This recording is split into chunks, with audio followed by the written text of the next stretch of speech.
Hi friends, welcome to Competitive Cracker. ഞാൻ ശ്രീകല. നമ്മൾ typist exam എഴുതുന്ന ഉദ്യോഗാർത്ഥികൾക്കായിട്ടുള്ള ഒരു എക്സ്ക്ലൂസീവ് വീഡിയോ ആണിത്. ത്രൂ ഔട്ട് കാണുക. സോ ടൈപ്പിസ്റ്റ് എക്സാമിന് പ്രിപ്പയർ ചെയ്യുന്ന ഉദ്യോഗാർത്ഥികൾ ഈ വരുന്ന സെപ്റ്റംബർ ഒക്ടോബർ മാസങ്ങളിലായിട്ടാണ് നമ്മുടെ എക്സാം വരുന്നത്. സോ അവരെപ്പോഴും ചോദിക്കാറുണ്ട് എത്ര മാർക്ക് കിട്ടിയാൽ ജോലിയിൽ കയറാം. ഓക്കെ, അപ്പം എത്ര മാർക്ക് കിട്ടിയാൽ ജോലിയിൽ കയറാം, എന്താണ് ഇതിന്റെ സ്റ്റഡി സ്ട്രാറ്റജി, ഇങ്ങനെയുള്ള കാര്യങ്ങളാണ് ഇന്നത്തെ ഈ ഒരു വീഡിയോയിൽ ഡിസ്കസ് ചെയ്യാൻ പോകുന്നത്. ത്രൂ ഔട്ട് കാണുക. സോ ആദ്യം തന്നെ നമുക്ക് എന്താണ് നോക്കേണ്ടത്, എന്താണ് ഇതിന്റെ സിലബസ് എന്ന് അറിഞ്ഞിരിക്കണം. വേണ്ടേ? എന്താണ് ഇതിന്റെ സിലബസ് എന്ന് അറിഞ്ഞിരിക്കാം. നിങ്ങൾക്ക് എല്ലാവർക്കും അറിയുന്നതാണ്. പക്ഷെ സിലബസ് അറിയുന്നതിനേക്കാൾ കൂടുതൽ നമ്മുടെ സ്റ്റഡി സ്ട്രാറ്റജി ഡിസ്കസ് ചെയ്യുമ്പോൾ ഈ സിലബസും അതുപോലെ തന്നെ മാർക്ക് ഡിസ്ട്രിബ്യൂഷൻ, ഏറ്റവും പ്രധാനമായിട്ടും നമ്മൾ അറിയേണ്ടത് മാർക്ക് ഡിസ്ട്രിബ്യൂഷൻ തന്നെയാണ്. സോ മാർക്ക് ഡിസ്ട്രിബ്യൂഷൻ നോക്കുകയാണെന്നുണ്ടെങ്കിൽ general knowledge current affairs 10 mark, computer word processing 40 mark, type writing 10 mark, Malayalam English 20 mark വെച്ച് 40 മാർക്ക് ടോട്ടൽ. അപ്പൊ ഇതാണ് ഇതിന്റെ മാർക്ക് ഡിസ്ട്രിബ്യൂഷൻ. നമുക്ക് ഈ മാർക്ക് ഡിസ്ട്രിബ്യൂഷനെ മൂന്നായിട്ട് സെഗ്മെന്റ് ചെയ്യുമ്പോൾ ആദ്യത്തെ പാർട്ട് എന്ന് പറയുന്നത് തീർച്ചയായിട്ടും ടൈപ്പ് റൈറ്റിംഗ് പോർഷനുമായിട്ട്, അതായത് ഈ ഒരു എക്സാമിന് തയ്യാറെടുക്കുന്ന ഉദ്യോഗാർത്ഥികളുടെ എന്താ പറയുക കോറുമായി ബന്ധപ്പെട്ടുള്ള സബ്ജക്ട് 50 മാർക്കാണ് അവിടെ ഉള്ളത്. എത്രയാണ്? 50 മാർക്ക്. അതൊരു വലിയ മാർക്ക് തന്നെയാണ്. ഇനി സെക്കൻഡ് പാർട്ട് എന്ന് പറയുന്നത് ലാംഗ്വേജ് പാർട്ടാണ്. വീണ്ടും 40 മാർക്കാണ് അവിടെ വരുന്നത്. Malayalam 20 mark, English 20 mark, total 40 മാർക്കാണ് അവിടെ വരുന്നത്. ഇനി നമ്മുടെ GK കറണ്ട് അഫയേഴ്സ് എന്ന് പറയുന്നത് 10 മാർക്ക്. സോ ഈ ഒരു മാർക്ക് ഡിസ്ട്രിബ്യൂഷൻ നമുക്ക് മൂന്നായിട്ട് തന്നെ നമ്മൾ സെഗ്മെന്റ് ചെയ്തിട്ടുണ്ട്. അതിനകത്ത് ഏറ്റവും പ്രാധാന്യം കൊടുക്കേണ്ട ഭാഗം ഏതാണെന്ന് ഇതിനോടകം തന്നെ നിങ്ങൾക്ക് വ്യക്തമാണ് അല്ലെ? ഏത് തന്നെയാണ് ഏറ്റവും പ്രാധാന്യം കൊടുക്കേണ്ട ഭാഗം? തീർച്ചയായിട്ടും 40, 10, 50, അതുപോലെ തന്നെ ഇപ്പുറത്ത് കിടക്കുന്ന 20, 20, 40 എന്ന് വെച്ച് 10 എന്ന് പറയുന്ന ആ മാർക്കിനെ നമുക്ക് നെഗ്ലക്ട് ചെയ്യാൻ പറ്റില്ല. ബിക്കോസ് നിങ്ങളുടെ റാങ്ക് ഡിസൈഡ് ചെയ്യുന്ന ആ ഒരു 10 മാർക്ക് എന്ന് പറയുന്നത് ഇത് തന്നെയാണ്. ഈ പറയുന്ന ഈ ആദ്യത്തെ സെഗ്മെന്റിൽ 50 മാർക്കിന്റെ സെഗ്മെന്റിലും 20 + 20 50 മാർക്കിന്റെ സെഗ്മെന്റ് എടുക്കുകയാണെന്നുണ്ടെങ്കിൽ നിങ്ങളും നിങ്ങളുടെ ഒപ്പം മത്സരിക്കുന്നവരൊക്കെ ഏകദേശം ഒരേ തട്ടിൽ പോവുമെങ്കിൽ 20, 20 ചെറിയ ഡിഫറൻസ് വന്നാൽ ഏറ്റവും കൂടുതൽ ഈ റാങ്ക് ലിസ്റ്റിനെ ബാധിക്കാൻ പോകുന്നത് നിങ്ങൾ സ്കോർ ചെയ്യുന്ന ഓരോ മാർക്കും ഈ 10 മാർക്കിൽ എത്ര മാർക്ക് നിങ്ങൾ സ്കോർ ചെയ്തു എന്നുള്ളതാണ് നിങ്ങളുടെ ടോട്ടൽ റാങ്ക് ലിസ്റ്റിനെ, നിങ്ങളുടെ ടോട്ടൽ റാങ്കിനെ തീരുമാനിക്കുന്നത്. ഓക്കെ, സോ അതിലേക്ക് പോകുന്നതിന് മുമ്പ് എത്ര മാർക്ക് കിട്ടിയാൽ നമുക്ക് ജോലി കിട്ടും, അതാണല്ലോ നമ്മുടെ വിഷയം. അതിലേക്ക് നമുക്ക് വരാം. ഇതിപ്പം കഴിഞ്ഞ പ്രാവശ്യത്തെ, അതായത് കഴിഞ്ഞ LD ടൈപ്പിസ്റ്റ് 2022 വന്ന നോട്ടിഫിക്കേഷന്റെ ഡീറ്റെയിൽസ് ആണ്. അപ്പൊ അതനുസരിച്ച് നോക്കുകയാണെന്നുണ്ടെങ്കിൽ റാങ്ക് ലിസ്റ്റ് നിലവിൽ വന്ന 2024 മെയ് 9-ാം തീയതിയാണ് റാങ്ക് ലിസ്റ്റ് നിലവിൽ വന്നത്. 2027 മെയ് 9-ാം തീയതി സ്വാഭാവികമായിട്ടും റാങ്ക് ലിസ്റ്റ് എക്സോസ്റ്റഡ് ആവും. ഇനി ഒരു കൊല്ലം ഇല്ല. ഈ ഒരു വീഡിയോ എടുക്കുന്ന സമയം ജൂണിലാണ്. സോ ഒരു കൊല്ലം ഇല്ല നമുക്ക് ഈ റാങ്ക് ലിസ്റ്റ് എക്സോസ്റ്റഡ് ആവാൻ. എക്സാം ഓഗസ്റ്റ് 12, 2023 അല്ലെ? ഇതിന്റെ കട്ട് ഓഫ് എന്ന് പറയുന്നത്, അതായത് റാങ്ക് ലിസ്റ്റ് തീരാൻ ഇനി ഏകദേശം ഒരു കൊല്ലം 11 മാസം നമ്മുടെ മുന്നിൽ നിൽക്കുന്ന ഈ സമയത്ത് ഇതിന്റെ അഡ്വൈസും കട്ട് ഓഫും ആണ് നമ്മളിവിടെ നോക്കുന്നത്. നോക്കിക്കേ, തിരുവനന്തപുരം 63.33 122 അഡ്വൈസ് പോയിട്ടുണ്ട്. കൊല്ലം 55.33 56 അഡ്വൈസ് പോയിട്ടുണ്ട്. Pathanamthitta 56.67 cut off 45 advice. Alappuzha 53 cut off 49 advice. Kottayam 56 cut off 60 advice. Idukki 57.33 62 ആണ് കട്ട് ഓഫ്, 62 അഡ്വൈസ് പോയിട്ടുണ്ട്. എറണാകുളം 60 കട്ട് ഓഫ് 103 അഡ്വൈസ് പോയിട്ടുണ്ട്. തൃശ്ശൂർ 56.67 കട്ട് ഓഫ് 72 അഡ്വൈസ് പോയിട്ടുണ്ട്. പാലക്കാട് 54.33 52 അഡ്വൈസ് പോയിട്ടുണ്ട്. Malappuram cut off 56.33 55 cut off പോയിട്ടുണ്ട്. കോഴിക്കോട് 58.33 64 അഡ്വൈസ് പോയിട്ടുണ്ട്. വയനാട് 53.67 29 കട്ട് ഓഫ് അഡ്വൈസ് പോയിട്ടുണ്ട്. കണ്ണൂർ 55.67 54 അഡ്വൈസ് പോയിട്ടുണ്ട്. കാസർഗോഡ് 55.33 27 അഡ്വൈസ് പോയിട്ടുണ്ട്.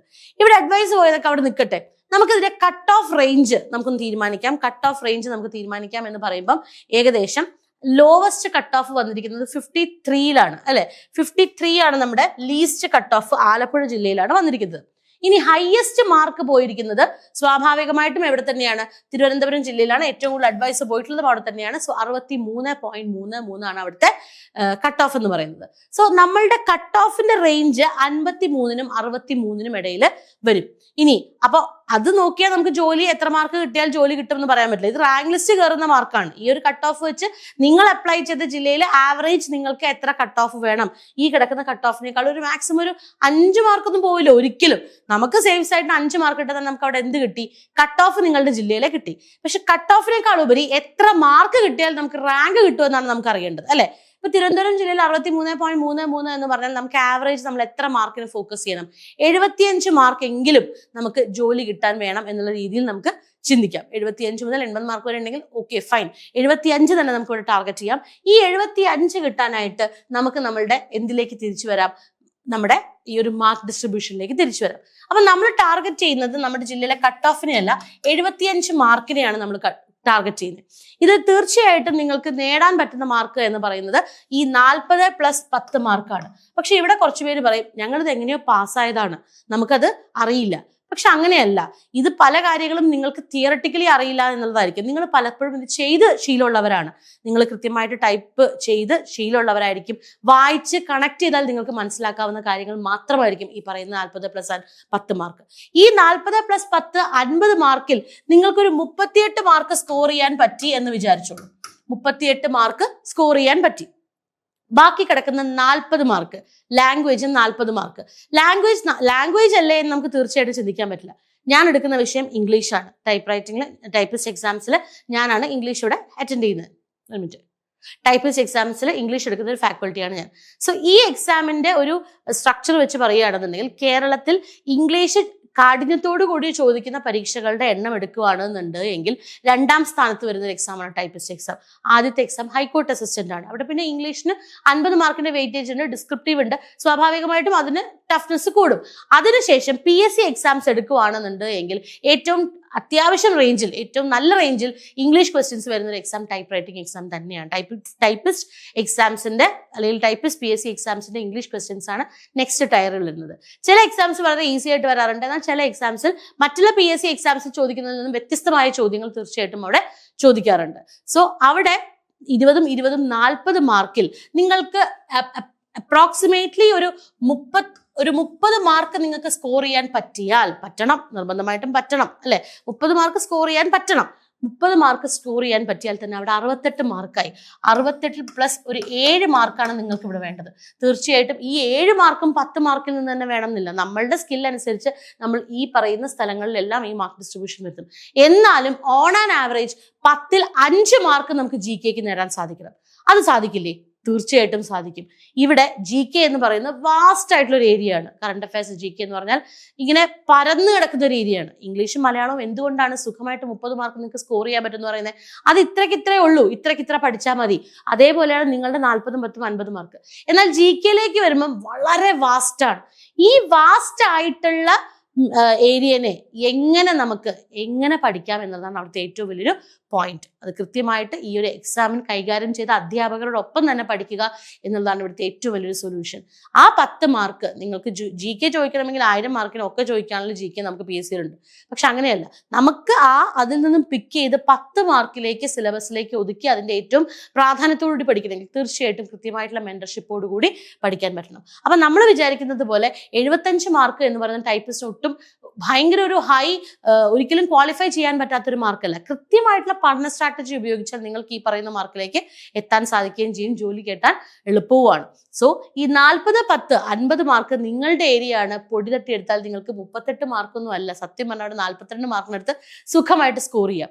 പിന്നെ ലാംഗ്വേജ് എല്ലാ പ്രാവശ്യവും നമുക്കറിയാം കൃത്യമായിട്ട് പഠിക്കുവാണെന്നുണ്ടെങ്കിൽ, ഈവൻ പാസേജ് ഒക്കെ വരുവാണെങ്കിൽ തന്നെ വളരെ സിമ്പിൾ ആയിട്ടുള്ള പാസേജ് വരാറുള്ളൂ. സോ അങ്ങനെയുള്ള കാര്യങ്ങൾ ശ്രദ്ധിക്കുകയാണെന്നുണ്ടെങ്കിൽ ഇവിടെയും നിങ്ങൾക്ക് മാർക്ക് കൂട്ടിയെടുക്കാൻ സാധിക്കും. സോ വളരെ കുറച്ചൊരു നോർമൽ PSC പരീക്ഷയ്ക്ക് പഠിക്കുന്നതിനേക്കാളും വളരെ ലെസ് എഫേർട്ടിൽ പഠിച്ച് നേടാൻ പറ്റിയ ഒരു എക്സാം തന്നെയാണ് ടൈപ്പിസ്റ്റ് എക്സാം. ഈ ഒരു കാര്യം എപ്പോഴും മനസ്സിലേക്ക് ഓർത്തു വെക്കുക. വെറുതെ അപ്ലൈ ചെയ്യരുത്. കാരണം നിങ്ങളുടെ എക്സാം ക്വാളിഫിക്കേഷനുള്ള ഉദ്യോഗാർത്ഥികൾ മാത്രം അപ്ലൈ ചെയ്യുന്ന ഒരു പരീക്ഷയാണ്. വളരെ കുറച്ച് കാൻഡിഡേറ്റ്സ് അപ്ലൈ ചെയ്യും. അതിൽ തന്നെ വീണ്ടും കുറച്ച് കാൻഡിഡേറ്റ്സ് മാത്രം സീരിയസ് ആയിട്ട് കാണുന്ന ഒരു പരീക്ഷയാണ് LD ടൈപ്പിസ്റ്റ്. സോ അതിനെ കൃത്യമായിട്ട് പഠിക്കുക എന്നുള്ളതായിരിക്കണം നമ്മുടെ സ്ട്രാറ്റജി. സോ അടിപൊളിയായിട്ട് പഠിക്കുക. ഇനി അധികം സമയം നമ്മുടെ എക്സാമിന് നമ്മുടെ മുന്നിലില്ല. നമുക്ക് മുന്നിൽ എത്ര സമയം കൂടിയുണ്ട്? ഏകദേശം 3 മാസം അല്ലെങ്കിൽ 3 മുതൽ 3.5 മാസം വരെ, കൂടിപ്പോയാൽ ഒരു 100 ദിവസമാണ് നമ്മുടെ മുന്നിൽ ആകെ ഉള്ളത്. ഇതിനിടയ്ക്ക് ഓണം വരും, പൂജ അവധികൾ വരും, ഇങ്ങനെ ഒരുപാട് അവധികൾ നമ്മുടെ മുന്നിലേക്ക് വന്നു പോകും. എല്ലാം കൂടെ കൂട്ടുവാണെന്നുണ്ടെങ്കിൽ നമുക്കൊരു 80 ദിവസത്തിനും 90 ദിവസത്തിനും ഇടയിലാണ് നമ്മുടെ കയ്യിലുള്ള പ്രൊഡക്റ്റീവ് ഡേയ്സ് എന്ന് പറയുന്നത്. ഇത്രയും മതി ഈ എക്സാം പഠിക്കാനായിട്ട്. പക്ഷെ കൃത്യമായിട്ടുള്ള പഠനമായിരിക്കണം നിങ്ങളവിടെ എൻഷുർ ചെയ്യേണ്ടത്. സോ ഈ ഒരു എക്സാമിന് എങ്ങനെ പഠിക്കണം ഇങ്ങനെയുള്ള കാര്യങ്ങൾ അറിയാനായിട്ട് നമ്മുടെ ബോർഡ് നമ്പറിലേക്ക് കോൺടാക്ട് ചെയ്യുക. അതോടൊപ്പം തന്നെ ടൈപ്പിസ്റ്റ് പുതിയ ബാച്ച് കോമ്പറ്റേറ്റീവ് ക്രാക്കറിനെ സംബന്ധിച്ചിടത്തോളം ഇന്ന് കേരളത്തിൽ ടൈപ്പിസ്റ്റ് എക്സാമിന് ഏറ്റവും കൂടുതൽ റിസൾട്ട് ഗ്രാബ് ചെയ്തിട്ടുള്ള ഒരു സ്ഥാപനം തന്നെയാണ് നമ്മുടെ ഇൻസ്റ്റിറ്റ്യൂട്ട് എന്ന് പറയുന്നത്. സോ കൃത്യമായിട്ട് ഞങ്ങളുടെ റിസൾട്ട്സിനെ കുറിച്ച് നിങ്ങൾക്കറിയാം. നമ്മുടെ ഡീറ്റെയിൽസിനെ കുറിച്ച് കൂടുതൽ വിവരങ്ങൾ അറിയാനായിട്ട് നമ്മുടെ ബോർഡ് നമ്പർ 8590202323 എന്ന നമ്പറിലേക്ക് പെട്ടെന്ന് തന്നെ കോൺടാക്ട് ചെയ്യുക, ജോയിൻ ചെയ്യുക, അടിപൊളിയായിട്ട് പഠിച്ച് അടുത്ത എക്സാമിന് നമുക്കും ജോലി നേടാം. സോ കൂടുതൽ വിവരങ്ങൾക്കായിട്ട് കോൺടാക്ട് ചെയ്യുക. CC ലേണിംഗ് ആപ്പ് ഡൗൺലോഡ് ചെയ്യുക, നിങ്ങളുടെ സുഹൃത്തുക്കളിലേക്കൊക്കെ ഈ വീഡിയോ ഷെയർ ചെയ്യുക. വീണ്ടും നമുക്ക് കാണാം മറ്റൊരു വീഡിയോയിലൂടെ. Thank you.